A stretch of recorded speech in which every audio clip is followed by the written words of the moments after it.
Okay, my name is Jaime Rivera, activity specialist at the Bronx Betances Community Center at the heart of the South Bronx, and I'm also a resident of this community. Like 3 months ago, there was a young group of men that were in the community center for a good amount of hours, and when we were closing the center, we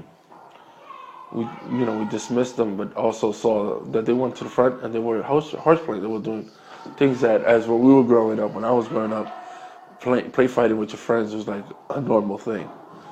And so, a group of uniform officers and plainclothes officers started. They ransacked and started. They arrested one of the kids that was at the center, sitting next to me.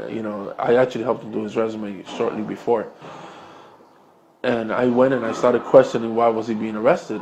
And they're like, oh, we had some calls that there was some kids fighting. I'm like, yeah, but I'm telling you that these kids just left the center just to avoid them getting processed, right?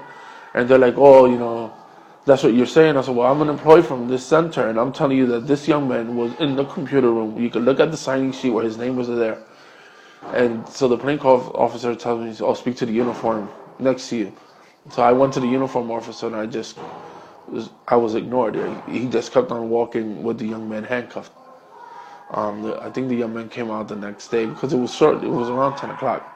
So by the time they processed him, but he came out the next day, and I think they were telling them it was disorderly conduct, which I think it's really unnecessary that a group of young men that somebody's telling them these people were in the center, they were playing around, shouldn't be hit with disorderly conduct when there's a connection to the community. I'm not saying that at all times things are wrong, right? But what I'm saying is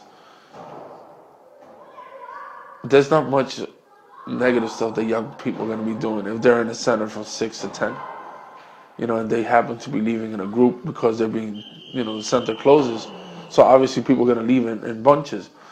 And that right away is a suspicious act when the cops are looking at them. And so there's been a couple of incidents where they're being stopped and asked for IDs.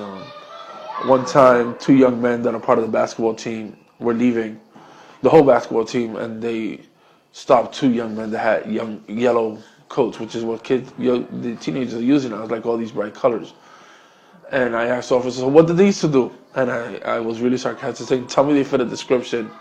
And they're like, yeah, we received a call that there was two young men walking with a gun, and they both had yellow coats. And unfortunately, it wasn't these two young men because they're part of the basketball team, and practice just finished. But nevertheless, they checked for their IDs and stuff. I had to tell the other group of kids that were with them to move away before they were stopped as well. So this kind of behavior has increased maybe in the last 3 or 4 months in our community.